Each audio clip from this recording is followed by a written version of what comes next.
Olá, amigos, bom dia, tudo bem? Vejam agora os destaques do TN1 desta segunda-feira de carnaval. Fim de semana marcado por festas clandestinas de norte a sul do estado. Apesar da proibição de aglomerações, muita gente foi às ruas e lotou as praias. A maioria dos eventos terminou em confusão. Polícia Federal, que atua como segurança de senador capixaba, é espancado por traficantes em Morro de Vitória. Ele teria ido ao local para participar de uma festa. Homem armado com faca tenta invadir universidade em Vila Velha e acaba baleado no rosto. Ciclista morre atropelado por ônibus do Transcol. O motorista teria perdido o controle da direção porque o coletivo estava sendo assaltado. Aconteceu de novo. Moradores passam a noite fora de casa após escutarem novos estalos em prédio de Vila Velha. O avanço da Covid-19, surgimento de novas variantes, acendem o alerta. Para evitar o risco de contágio, especialistas recomendam até mesmo o uso de 2 máscaras. Tem isso e muito mais na volta do TN. Fique com a gente.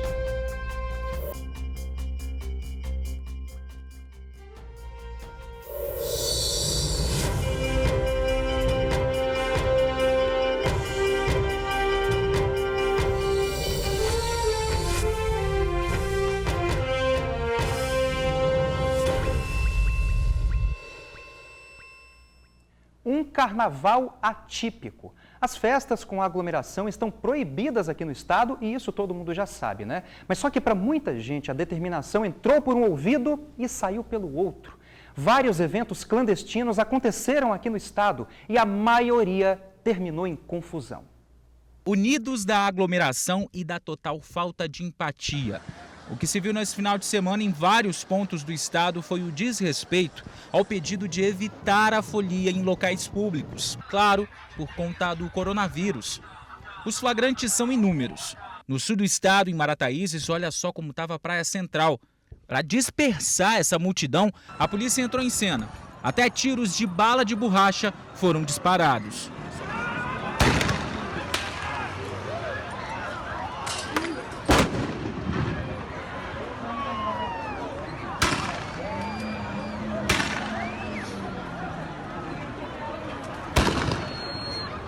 A pracinha da Barra do Jucu em Vila Velha ficou lotada. Som alto e muita gente aglomerada, mesmo sem ter carnaval no balneário. Até uma espécie de trio estava no local.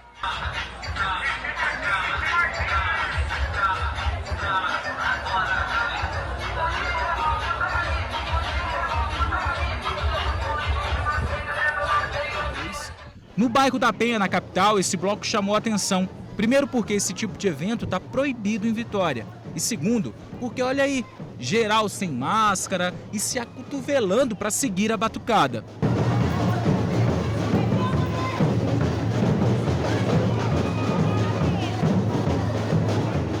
Em Guarapari, além de muita gente, teve confusão.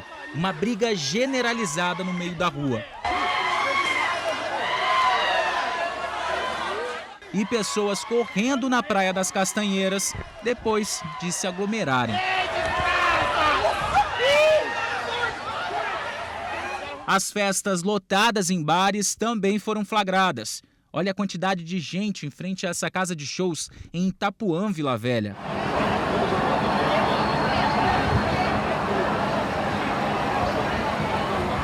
Sem contar na multidão na Rua da Lama e nos registros de aglomerações na Rua 7, no centro de Vitória. A orientação é ficar em casa, curtir o carnaval em família, até mesmo para que os números da Covid-19 não disparem aqui no Espírito Santo. Por falar nisso, a nova variante, a nova cepa que foi descoberta no Amazonas já chegou aqui no Espírito Santo. A Secretaria de Saúde confirmou que encontrou a nova cepa em um funcionário do Hospital Jaime Santos Neves, na Serra. É a mesma variante que foi detectada em um paciente que veio transferido de Manaus para o estado. A CESA afirmou que este mês temos uma redução das taxas de contaminação e mortes. Por isso, o carnaval deste ano precisa ser diferente. Tenha a disciplina no uso das máscaras, na etiqueta respiratória, na limpeza das superfícies, no evitar a aglomeração de pessoas de qualquer tipo, passará a ser fundamental para consolidar essa tendência que está estabelecida no estado do Espírito Santo. Pois é, né? E quem traz mais informações a respeito dessas festas clandestinas é o meu amigo Vitor Zucolotti, que vai aparecer aqui daqui a pouquinho. Ele vai falar ao vivo a respeito disso tudo que está acontecendo. Cadê você, Vitor? Produção? Opa, já apareceu aqui. Tudo bem, Vitor? Bom dia, meu amigo. O que a polícia disse a respeito disso? O que as prefeituras também disseram a respeito dessas festas e aglomerações? Bom dia, né, para você, bom dia a todos que nos acompanham. Pois é, com relação a essa situação aí das aglomerações, nós recebemos uma nota da Prefeitura de Vila Velha que durante o sábado e domingo 10 notificações mais ou menos aí foram feitas com relação, incluindo a situação de interrupção de som alto. E aconteceram 2 festas clandestinas que foram interrompidas. Uma na Barra do Jucu, olha só, cerca de 500 pessoas estavam nessa festa clandestina, e outra no calçadão da Praia da Costa com cerca de 150 pessoas, muita gente. E teve também um bloco clandestino do bairro Divino Espírito Santo que foi dispersado com cerca de 100 pessoas. A situação também estava bem complicada em Cariacica, várias ocorrências, entre uma delas uma casa de shows que foi interditada. Isso porque no sábado eles foram lá, o pessoal estava reclamando de som alto. E no dia anterior, na sexta-feira, eles tinham multado a casa exatamente por conta do som alto. Então essa casa de shows foi interditada. Teve também atividade irregular em bares de Vila Palestina, sem contar, né, em diversos momentos que a fiscalização aí acabou utilizando um papel mais educativo para poder incentivar as pessoas com relação à situação desse tipo de festa, né, de bloco clandestino, que agora, durante a pandemia, infelizmente não vai poder acontecer, né? O bloco do ficar em casa por enquanto, né? Se for na praia, manter o distanciamento, tudo isso para a gente manter aí uma situação melhor por conta da pandemia da Covid-19. Agora eu pergunto para vocês, e a situação aqui na capital? Para falar sobre isso, eu recebo aqui ao meu lado o Marcelo de Oliveira, o secretário de Desenvolvimento da cidade. Marcelo, obrigado por ter aceitado o nosso convite nessa segunda-feira de carnaval atípico, e já queria saber que você fizesse um balanço para a gente sobre a situação de Vitória até agora. Como é que está essa situação? Se vocês tiveram muitas notificações, como é que está o comportamento aí do pessoal? Boa tarde. O nosso prefeito Lourenço Pasolini publicou um decreto regulando e regulamentando o que poderia ou não acontecer nesse carnaval. Esse decreto foi feito com base de uma construção coletiva, junto com os blocos, junto com os estabelecimentos, e aí, a partir de então, passamos a fazer uma fiscalização orientativa, preventiva, para que não houvesse aglomeração, porque eu tenho falado que nesse carnaval o mais importante é a nossa vida e a nossa saúde. Então a nossa avaliação é que esses blocos e a maioria dos seus estabelecimentos estão cumprindo as normas e estamos fazendo um carnaval tranquilo, sem aglomeração. Óbvio que teve casos isolados e que a fiscalização atuou para que isso não viesse a acontecer, o descumprimento do decreto e colocando em risco a vida das pessoas. Uma dessas situações que a gente pode pontuar é uma situação que aconteceu, uma festa em Tararé, ali no Complexo da Penha, e também teve uma festa aqui na Marina, foi isso? Aconteceram algumas festas clandestinas que foram observadas e foram denunciadas, e nós atuamos de forma imediata. Nesses 2 casos, a Prefeitura, a Fiscalização e o Comitê Integrado do Covid atuou dispersando essa aglomeração sem que causasse tantos transtornos. Essa festa, por exemplo, clandestina que aconteceu na Marina, nossa equipe esteve lá, encerrando essa sua atividade e fazendo até mesmo a apreensão dessa sonorização que estava promovendo essa festa. A gente pede que a conscientização é o melhor remédio ainda contra o Covid. A gente está aqui na praia, depois a gente vai mostrar um pouco a movimentação. Eu queria que o senhor me falasse sobre a relação aqui da praia. Tem algum tipo de fiscalização? Essa fiscalização é focada onde? Com relação aos banhistas, pode vir na praia? Qual a orientação? Então, o nosso decreto estabelece regras para os estabelecimentos e os blocos de carnaval. A praia é um espaço público, como as ruas e como as praças. Então, o nosso trabalho aqui é de conscientizar as pessoas e, se observarmos que algum estabelecimento esteja descumprindo as normas, eles podem sim serem penalizados nas sanções que estão previstas no decreto e na lei. Pois é, secretário de Desenvolvimento da cidade aqui de Vitória, Marcelo de Oliveira. Marcelo, muito obrigado pela atenção, né? Gostaria muito que obrigado pela presença do senhor para explicar como é que está a situação de Vitória. Como a gente sabe, então, tem esse decreto, né, impedindo a aglomeração, blocos de rua. Isso acontece também na Serra, em Vila Velha e também em Guarapari, gente. Por falar em Guarapari, a gente vai dar uma passada lá na Cidade de Saúde para saber como é que foi esse final de semana. Eu posso te garantir que o final de semana foi quente, foi de sol e tinha muita gente na praia. Só que vale ressaltar que Guarapari está em risco, estava até semana passada em risco alto para a Covid-19, mas agora está em risco moderado. Vamos ver como é que estava a situação lá em Guarapari? Confira agora na matéria da Manuela Machado e do cinegrafista Francisco Abreu. Dá uma olhada. Na areia, era difícil conseguir um lugar para curtir a praia da Bacutia neste domingo. Carnaval sem folia à noite, turistas e moradores queriam aproveitar ao máximo o dia. Tá bom do mesmo jeito, juntando a família, a gente tá feliz demais. Graças a Deus todo mundo tá com saúde, meio a essa pandemia, tá ótimo, só de poder vir pra praia. E mesmo proibido pela Prefeitura de Guarapari, algumas pessoas levaram caixa de som para curtir o domingo na praia. E ao lado da Bacutia, em Peracanga, a praia também estava lotada de banhistas. Lígia conseguiu um lugar mais vazio para ficar com os filhos e o sobrinho. A gente está conseguindo meio que diligenciar um pouquinho para o cantinho e para o outro, tentando fugir um pouco da aglomeração, né? Mas acaba complicado, porque a praia é lotada, né? Em alguns pontos das praias da Enseada Azul, era possível conseguir um lugar sem aglomeração. Na Praia do Morro, a mais extensa de Guarapari, um mar de gente. Na última sexta-feira, o município de Guarapari saiu do risco alto para o risco moderado pela contaminação da Covid-19. E com isso, o comércio pode ficar aberto por um período maior, ou seja, de segunda a sábado até as 10 horas da noite e aos domingos até as 4 horas da tarde. De acordo com a CDL aqui da cidade, são aproximadamente 3.000 estabelecimentos comerciais. E deste número, quase 1.000 são referentes a bares e restaurantes. Isabela tem restaurante e conta que teve um prejuízo de 50% nos lucros devido à pandemia neste verão. Isso aí, foi o que a gente calculou baseado nos últimos anos. Não vou negar, né, que foi bom, está sendo bom, mas poderia estar muito melhor, né? Alguns comerciantes reclamam das festas à noite, principalmente nas praias do centro de Guarapari, e a dura fiscalização nos bares e restaurantes. A gente não vê uma coerência da parte do governo, né, em nos fiscalizar, em nos exigir em que nós tenhamos 50%, né, do atendimento da capacidade para poder fazer o espaçamento, que aqui é cobrado, mas aqui na nossa frente, infelizmente, é liberado, né?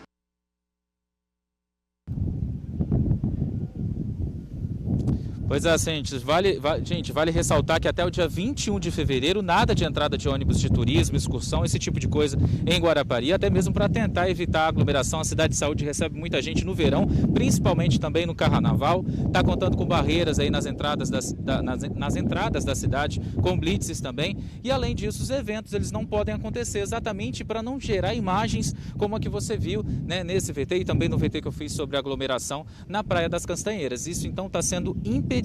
Vale ressaltar, gente, Guarapari estava em risco alto no mapa de risco, né, passado, e agora no novo mapa de risco está em risco moderado, mas isso não significa, né, Luciano, que a gente tem que se aglomerar, até porque a Covid-19 ainda está aí, né? Claro, meu amigo, tá certíssimo, com certeza. Obrigadão, viu, Vitor, pelas informações, tá bom? Um policial federal que atua na segurança de um senador capixaba foi espancado por traficantes no Morro da Garrafa, aqui em Vitória. Ele teria subido para participar de uma festa que aconteceria no local.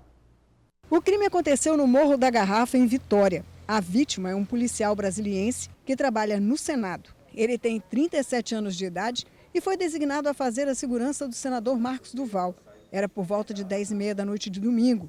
Ele estava em um bar tomando cerveja próximo ao morro, quando viu um grande movimento na subida e quis saber o que acontecia ali. De acordo com os investigadores, ao ver o movimento de pessoas subindo o morro, principalmente de mulheres, o policial do Senado se interessou em saber o que estava acontecendo lá em cima. Perguntou ao pessoal o que era e ficou sabendo que seria um baile do Mandela. Perguntou ainda se era tudo tranquilo lá em cima e foi informado que sim. Aí ele acabou subindo o morro.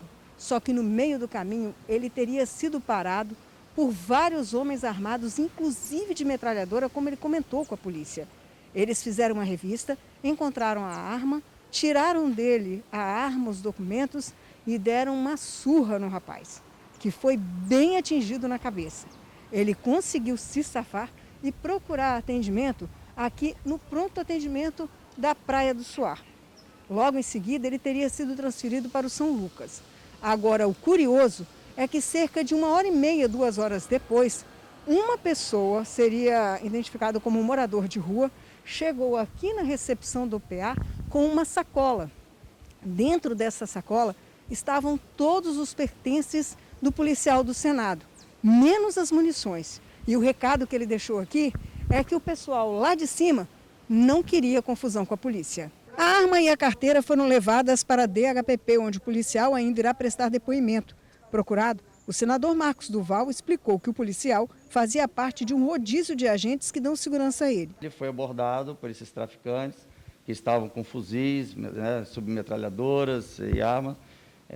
Pediram a identificação e ele não teve jeito, ele acabou se identificando e houve agressão. E ele me disse, falando também diretamente com ele, né, ele disse que ele estava muito assustado porque ele não esperava que ali fosse uma comunidade perigosa, porque informaram para ele que não era.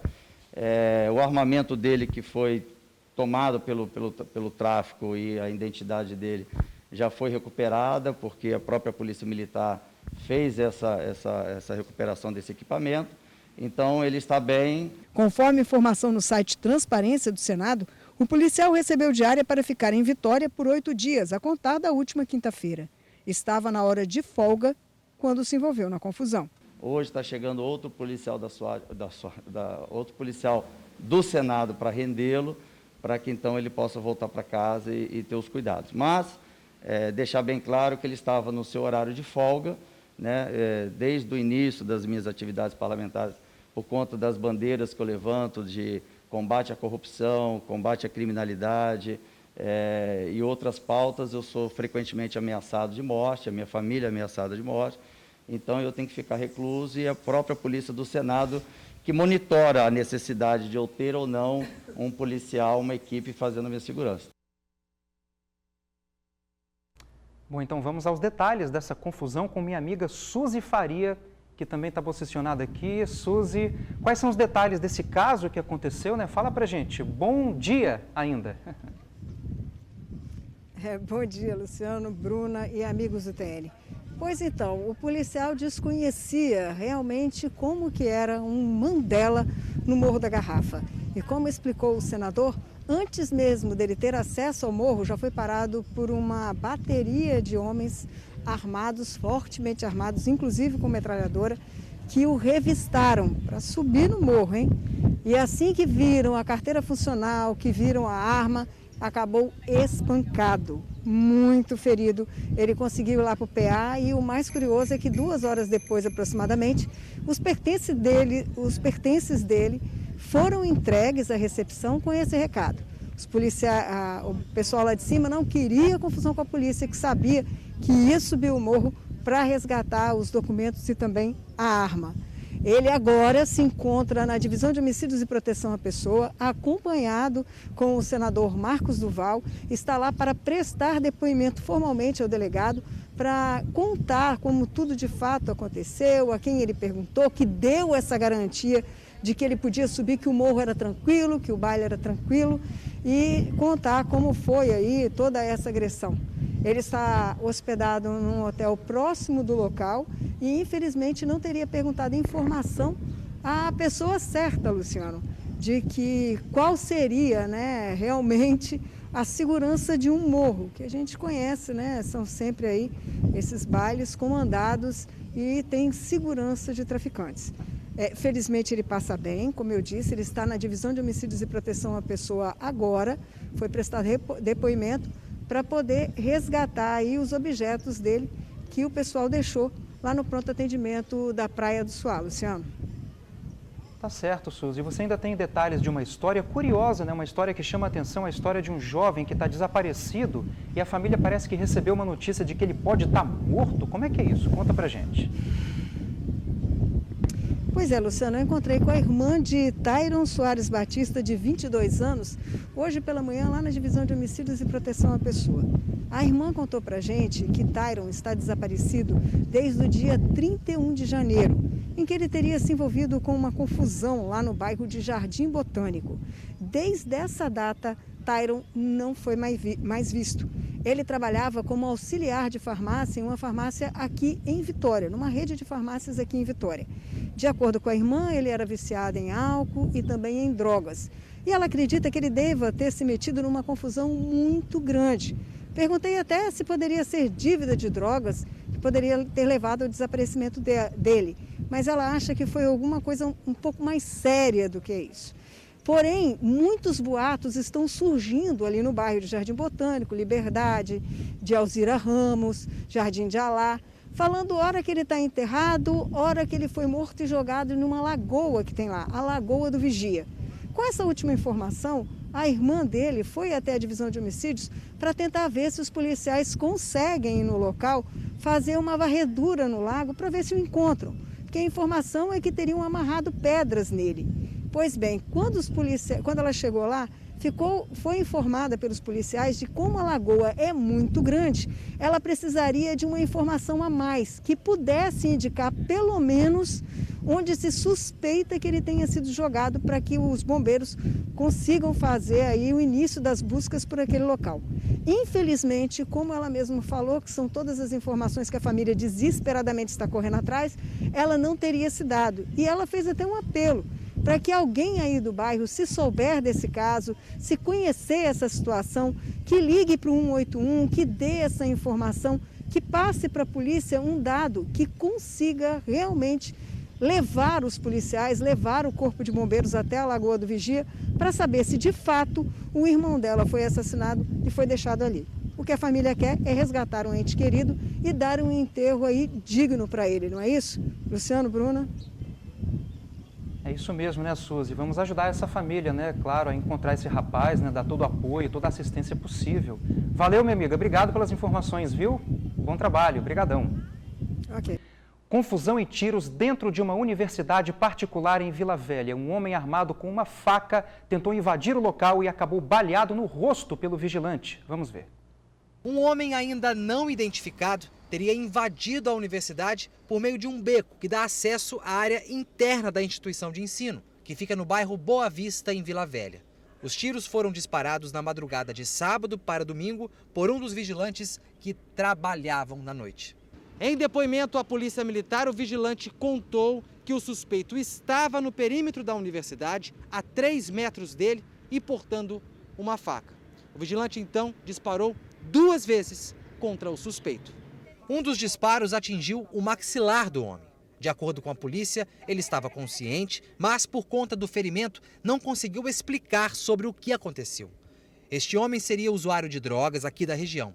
A companheira dele, que estava próxima à universidade, conversou com a polícia, só que não soube explicar sobre o fato, já que quando o encontrou, o companheiro estava baleado. Testemunhas disseram à nossa reportagem que no meio da semana passada houve um furto num depósito da universidade e que os tiros do final de semana foram disparados bem próximo a este depósito já furtado. Bom, em nota, a Universidade de Vila Velha informou que o caso aconteceu em um terreno vizinho ao campus da instituição, que é usado como depósito de materiais de construção. A universidade disse ainda que a ocorrência foi registrada pela Polícia Civil do município de Vila Velha. Esse caso aí está sendo investigado. Agora, olha só essa história. Um ciclista morreu ao ser atropelado por um ônibus do Transcol. O motorista do coletivo teria perdido o controle da direção porque estava sendo assaltado. Vamos ver. Familiares estiveram no departamento médico legal na manhã de hoje para liberar o corpo do jovem. Muito abalado, o pai de 43 anos não quis gravar com a imprensa. Contou que chegou no local minutos depois do acidente e se deparou com a cena. Fabrício Bernardino de Andrade Freires, de 21 anos, morreu atropelado por um ônibus municipal na rodovia Serafim Derenze, em Vitória. Foi na noite de ontem. Ele estava com um amigo e ia para a casa da namorada. Os dois foram surpreendidos pelo ônibus na ciclovia. O motorista do ônibus contou à polícia que no momento do acidente, criminosos teriam anunciado um assalto e que por isso ele se assustou e acabou invadindo a ciclovia, atingindo em cheio o jovem. Ainda segundo o motorista, depois do assalto, os criminosos fugiram. O motorista fez o teste do bafômetro, que deu negativo, e segundo a perícia, ele não estava em alta velocidade. Segundo o pai, Fabrício era um menino sonhador, tinha o sonho de ser músico, famoso, e gostava muito de rap. Familiares estão desolados com a morte tão precoce do jovem. Bom, o motorista do coletivo passou pelo teste do etilômetro, que deu negativo. Ele foi conduzido para a Delegacia Regional de Vitória. Os bandidos que tentaram assaltar o ônibus ainda não foram localizados. O motorista levou um baita susto em Vila Velha. O carro que ele dirigia pegou fogo no meio da rua. O corpo de bombeiros teve que ser acionado para conter as chamas. O veículo utilitário pegou fogo próximo à terceira etapa no bairro Coqueiral de Itaparica, em Vila Velha, na manhã deste domingo. Ele ficou totalmente destruído. Segundo testemunhas, o fogo começou na parte da frente. O motorista abandonou o veículo. O corpo de bombeiros ajudou a conter as chamas. A boa notícia é que o prejuízo foi mesmo material. Ninguém ficou ferido. Bom, por meio de nota, o Corpo de Bombeiros informou que a causa do incêndio é desconhecida. Ninguém ficou ferido e não houve, pelo menos até o momento, solicitação de perícia.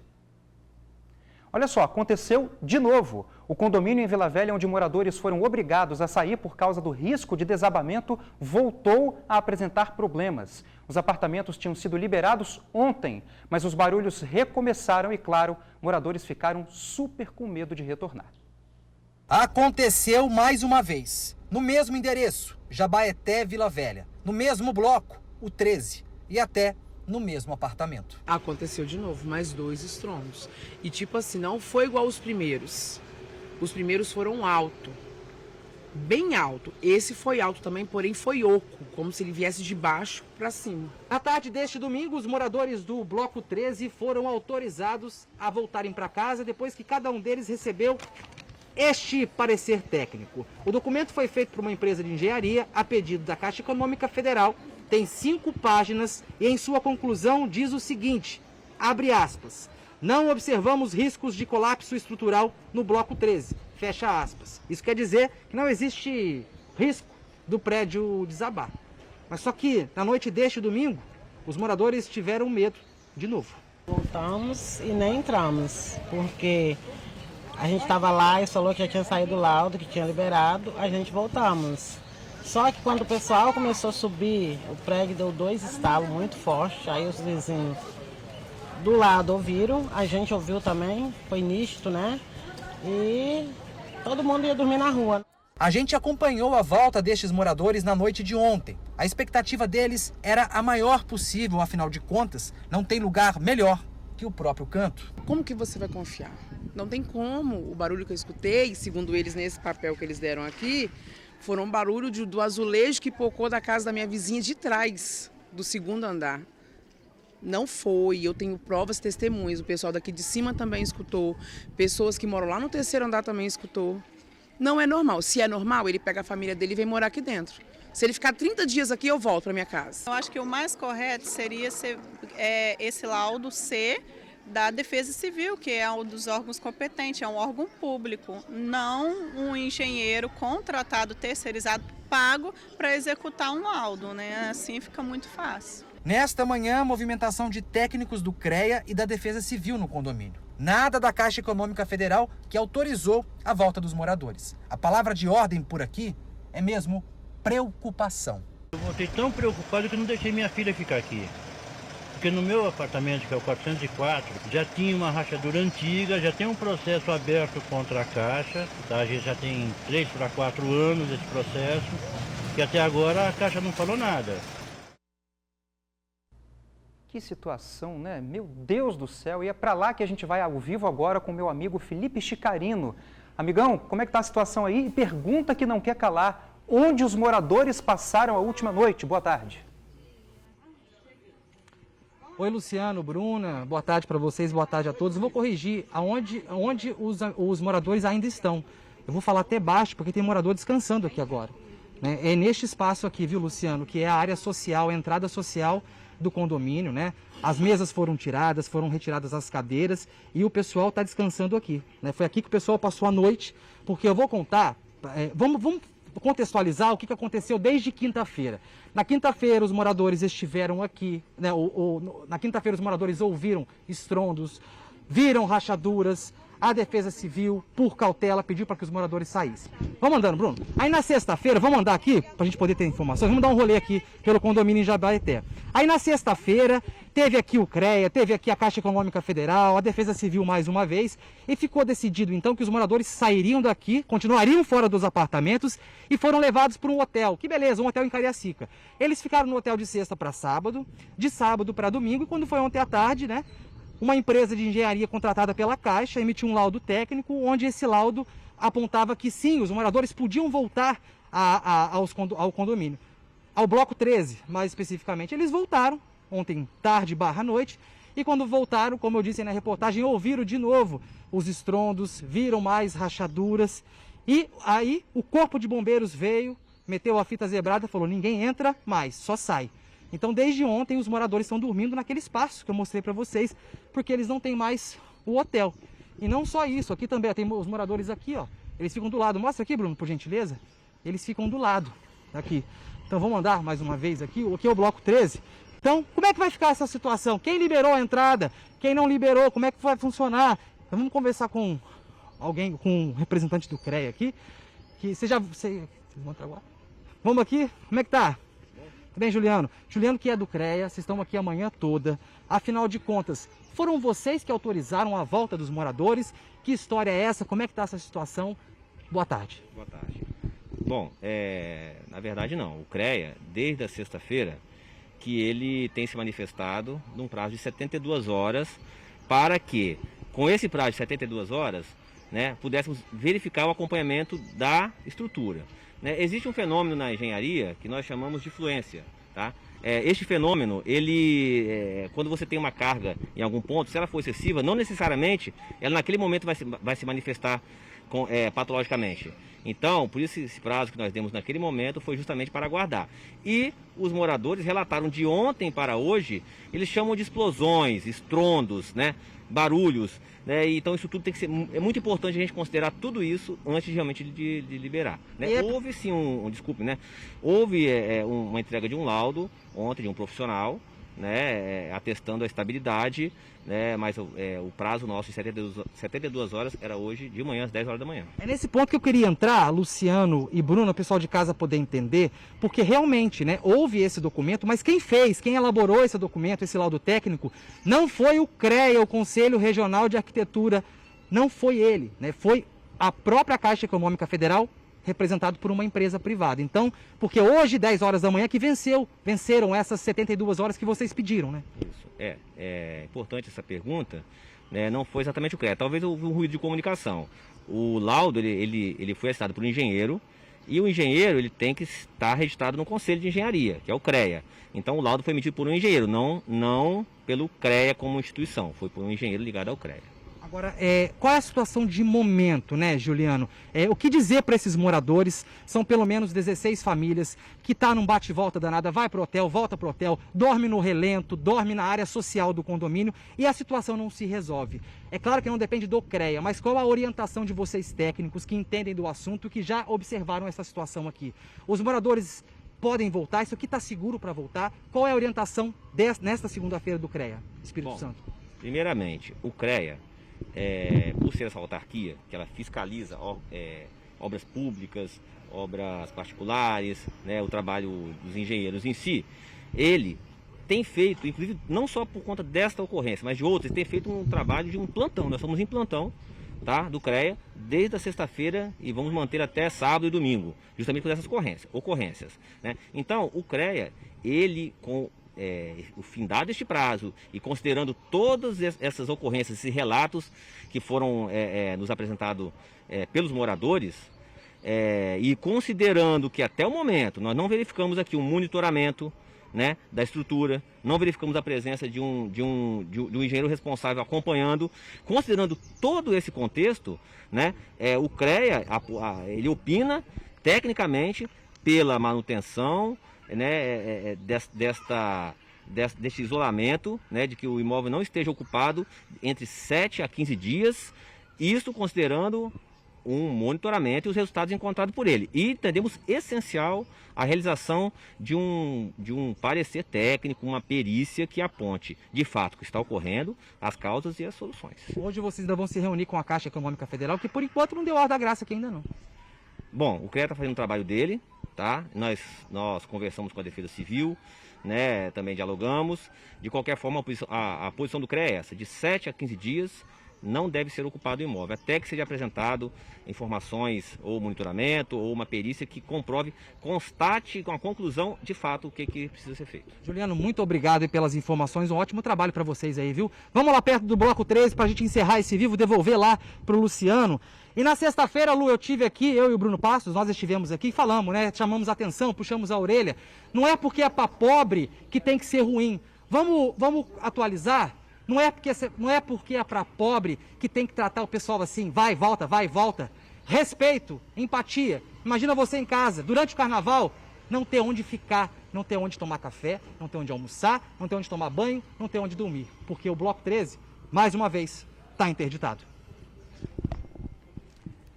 Valeu, Felipe. Obrigado pelas informações, viu, meu amigo? Realmente, 16 famílias não podem ficar sem resposta de jeito nenhum. A gente vê o pessoal do CREA aí trabalhando, a fiscalização federal do CREA, né? Trabalhando, avaliando, e a gente torce, deseja que essa situação seja normalizada o mais rápido possível, né? Repito aqui, 16 famílias não podem ficar sem resposta. Felipe, meu amigo, obrigado, viu? Agradeço ao pessoal do CREA aí que gentilmente nos atendeu, tá? Obrigadão.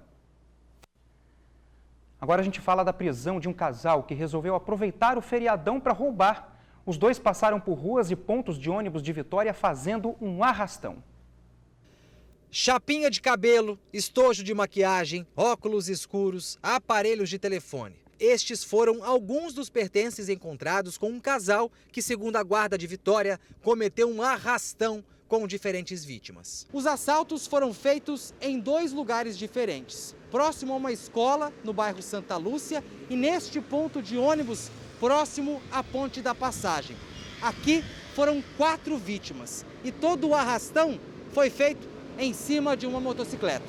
Ao passar pela guarda municipal, o casal apresentou um comportamento suspeito, duvidoso. No momento da abordagem, verificou-se que esse casal estava com 3 celulares, alguns documentos pessoais e vários objetos. Até então não sabíamos a origem. Um dos telefones roubados ainda tocou no momento em que a guarda fazia a prisão dos suspeitos. Uma vítima ligou para o telefone que estava em poder da dupla, informando que havia sofrido um roubo próximo à Ponte da Passagem.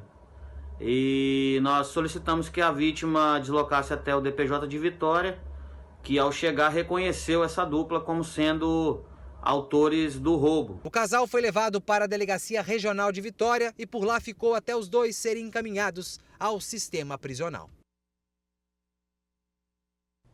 A comunidade católica do bairro Vila Capixaba, em Cariacica, rezou pela jovem Luana Demonier. A missa aconteceu neste domingo e foi marcada pela indignação de um crime brutal.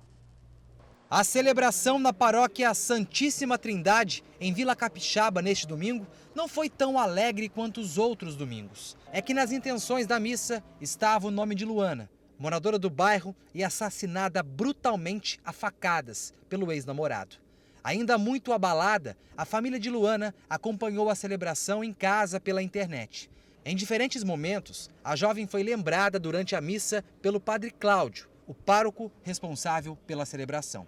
A comunidade paroquial solidariza-se com a família Demonier, sobretudo num contexto de uma violência doméstica. E lembra-nos sempre a campanha da fraternidade desse ano que fala sobre diálogo. O diálogo é muito importante e é uma forma de evangelização, porque o diálogo pressupõe o respeito à liberdade e o respeito à alteridade de cada um. Luana foi covardemente atacada pelo ex-namorado Rodrigo Pires Rosa, de 38 anos, e morta a facadas, sem possibilidade de reagir. O crime foi na terça-feira passada, na rua em que Luana morava. Luana voltava do trabalho para casa, em Vila Capixaba, Cariacica. Foi morta a poucos metros de casa. Segundo familiares, ela sofria ameaças constantes dele. Ela tinha uma medida protetiva, inclusive, contra o ex. Tanto que, na manhã do crime, ele ameaçou a jovem no ponto de ônibus. À noite, uma guarnição da Polícia Militar estava na porta da casa da vítima quando ela foi assassinada. Rodrigo se entregou à polícia e confessou a morte da ex-companheira. Ele estava foragido da justiça, pois já havia descumprido outras 3 medidas protetivas. Com Luana, o relacionamento durou pouco mais de 1 ano. Para a polícia, Rodrigo premeditou a morte da ex-companheira. O Coringa, eu não sei como é que aconteceu. O Coringa bate nos Cavaleiros das Trevas. Tem que pagar no Coringa. Ele está comigo todo dia. Nos casos de feminicídio que, infelizmente, a gente sempre noticia por aqui, sobram ciúmes e machismo e faltam respeito e diálogo. Este último é o tema da campanha da Fraternidade de 2021. Afinal de contas, o diálogo é de extrema importância em qualquer tipo de relacionamento. A comunidade acompanha com suas orações, certamente vamos fazer visitas para ver como é que está, acompanhar de perto e rezamos para que essa situação, essa triste situação seja superada. Bom, conforme o Felipe falou na reportagem, a família de Luana não compareceu à missa porque estava bastante abalada, mas acompanhou tudo pela internet. A preocupação de especialistas agora é com o aumento dos casos de coronavírus depois do feriado de carnaval. A tendência é aumentar. A chegada de uma nova variante da doença acende ainda mais o alerta. Alguns recomendam até mesmo o uso de 2 máscaras quando possível. A nova variante do coronavírus foi detectada em um funcionário aqui do Hospital Jaime dos Santos Neves, na Serra. A informação foi confirmada pela Secretaria de Saúde do Estado. A chamada P2 também foi encontrada em um paciente de Manaus, internado neste mesmo hospital para o tratamento da Covid-19. Mas, segundo a Secretaria, não é possível afirmar que os 2 casos têm relação, já que o funcionário apresentou sintomas antes mesmo da chegada do paciente, que aconteceu no dia 21 de janeiro. Hoje a gente não tem a real dimensão do espalhamento dessa variante que surgiu em Manaus, mas agora já está espalhada no Brasil, porque nós não tivemos nenhum cerco sanitário, a gente não teve nenhum controle de entrada e saída, né, em Manaus. Então os voos continuaram, as pessoas continuaram circulando e com isso acaba ficando mais propenso a esse espalhamento. E ela nos preocupa por esses 2 motivos. Ela é mais transmissível e ela tem a capacidade de despistar o nosso sistema imunológico. 36 pacientes de Manaus chegaram ao estado no final de janeiro para continuarem o tratamento da Covid-19, depois que o estado do Amazonas registrou falta de oxigênio. Nesses pacientes foi identificada a variante P1, uma linhagem que até então não está ligada a casos mais graves, mas que seria ainda mais transmissível. Ela gera uma preocupação a mais porque ela tem essas 2 mutações. A P2 não, só tem uma delas. Então, assim, a gente precisa ficar atento com as 2, porque o que nós estamos vendo, tanto em Manaus quanto nos outros países, na África do Sul, no Reino Unido, é que em pouco tempo ela acaba sendo a variante dominante do local. Ao todo, aqui no estado foram identificadas 5 variantes do novo coronavírus. De acordo com o Ministério da Saúde, nos estados que fazem fronteira com o Espírito Santo, ainda mais linhagens já foram identificadas. No Rio de Janeiro, 22 variantes do vírus já foram documentadas. Em Minas Gerais, 15. E na Bahia, 11 variantes. As mutações fazem parte de um processo natural do vírus e já eram esperadas pelos cientistas. A preocupação é com a eficácia da vacina nessas variantes, já que a mutação acontece justamente na parte do vírus em que a vacina age. Ela não é a preocupação, por exemplo, da vacina da Coronavac, que é o vírus inativado, é o vírus inteiro. Então ela sofre menos impacto dessas mudanças.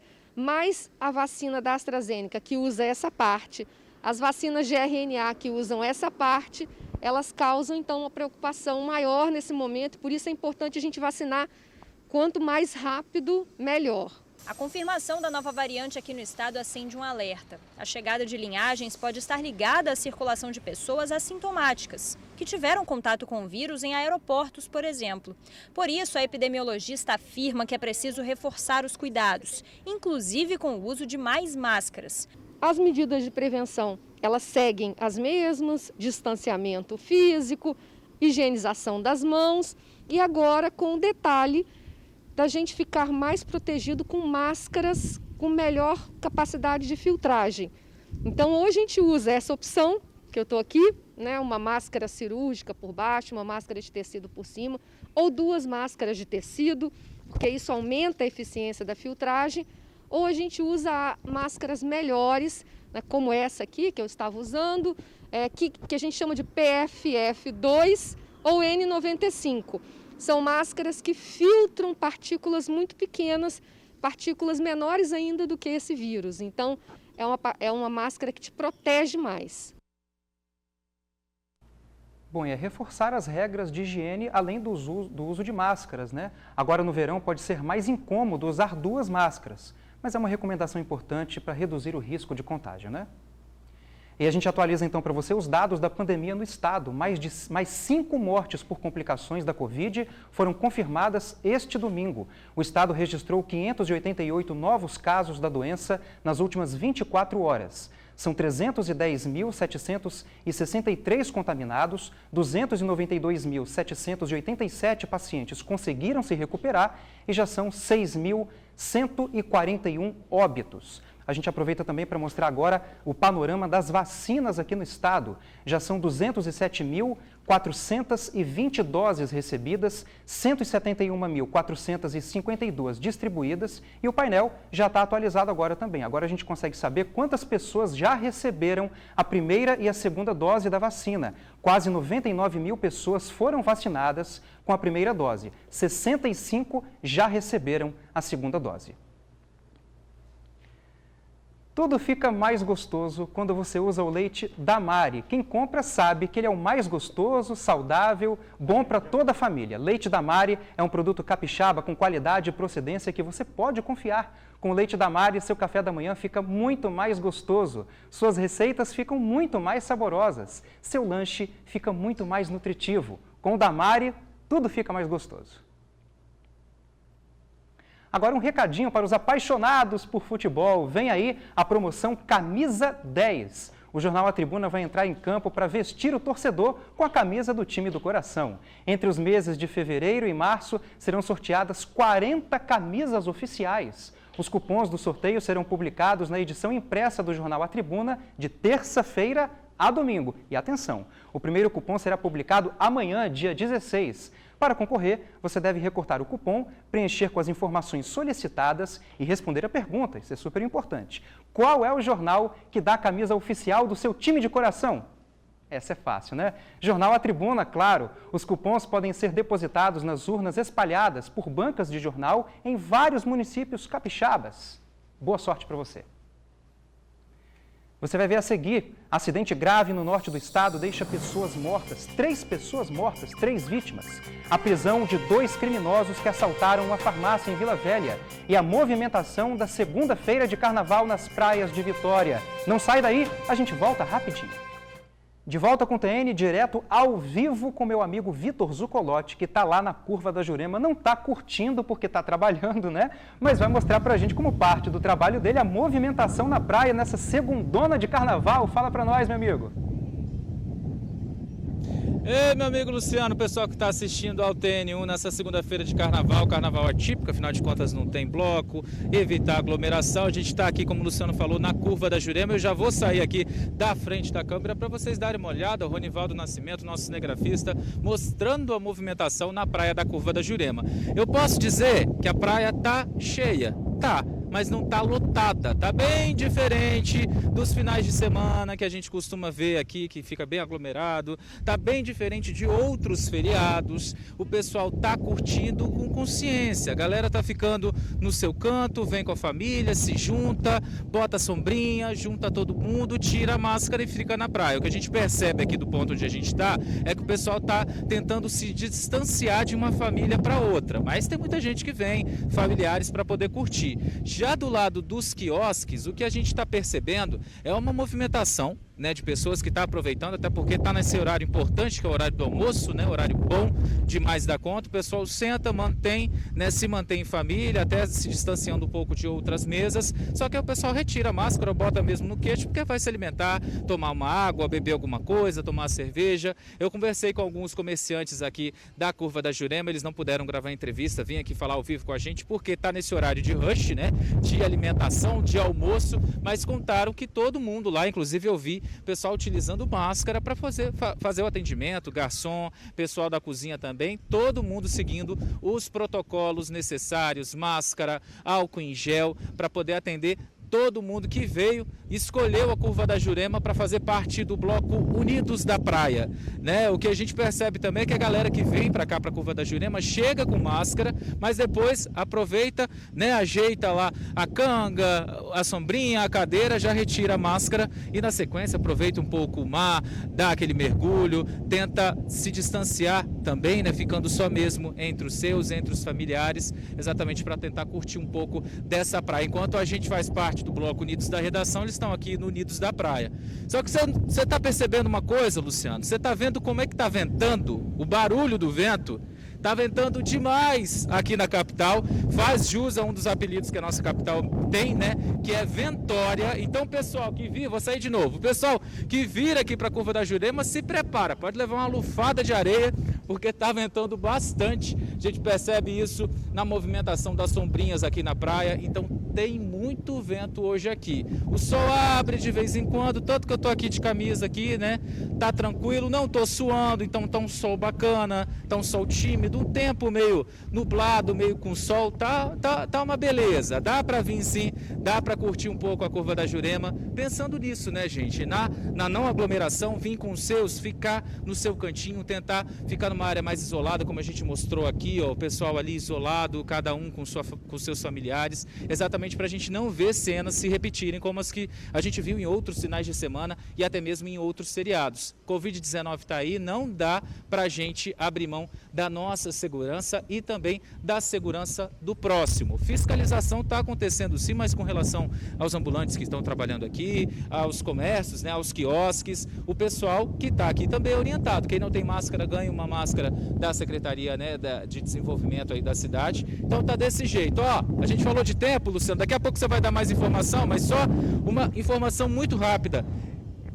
Risco de temporal de granizo em 15 cidades capixabas. Essa informação está no Tribuna Online, no nosso portal tribunaonline.com.br. Quem quiser saber quais são essas cidades, entra lá, depois você vai falar de tempo também. Estou aqui aproveitando um pouco esse vento e essa brisa também na Curva da Jurema. Volto com você, meu amigo. Valeu, Vitor. Aí é fácil trabalhar na praia, né? Tudo bem, não tá aquele solão, mas tá tranquilo aí.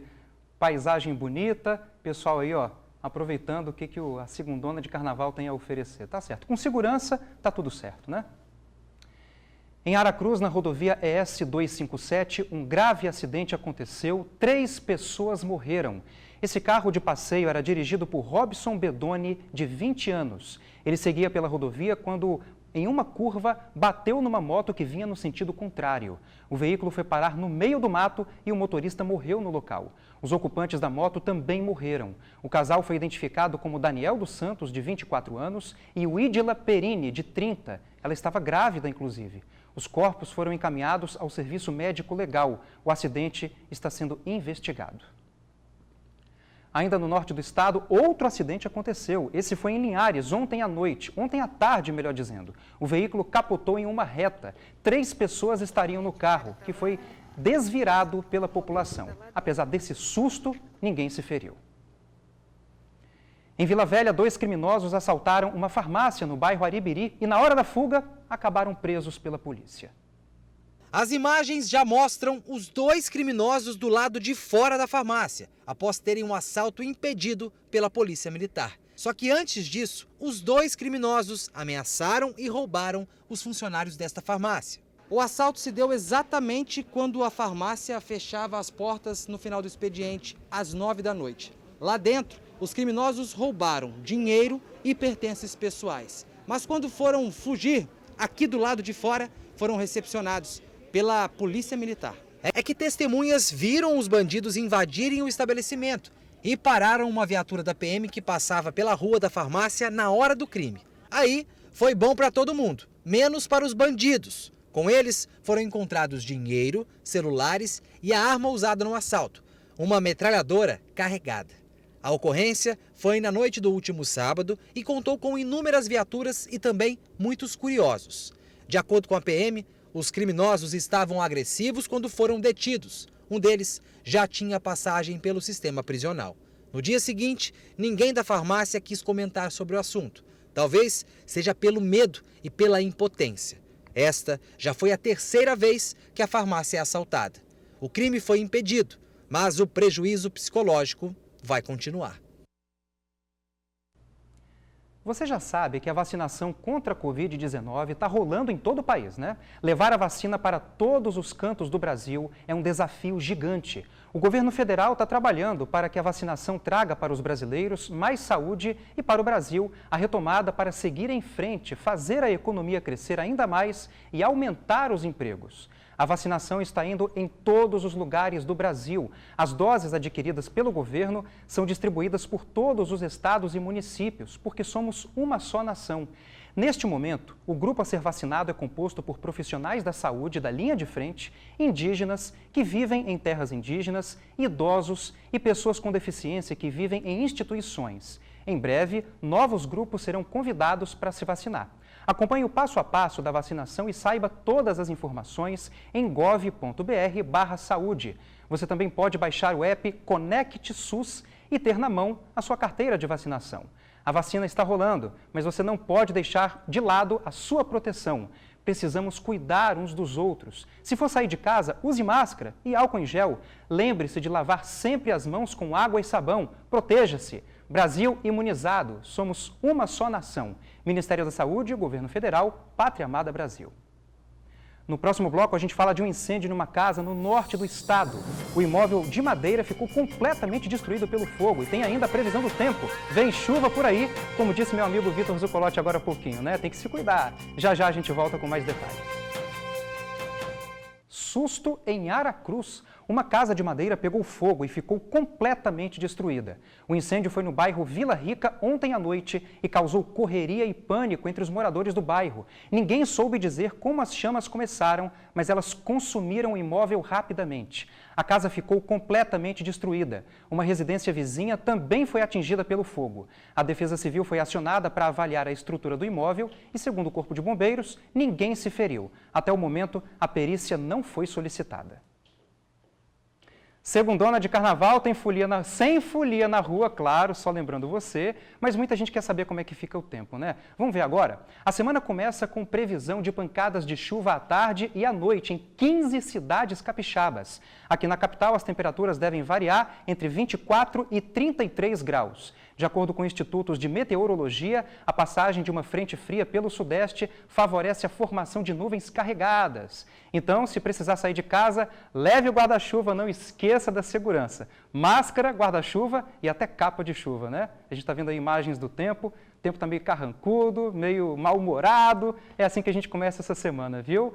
E hora de dar tchau agora, né? Que é bom, passa rápido, não é verdade? Boa semana para todos. Amanhã eu estou de volta com minha amiga Bruna Maria, que hoje está de folga, não está aqui comigo, mas amanhã ela vai estar assim, tá bom? Um abraço, até mais.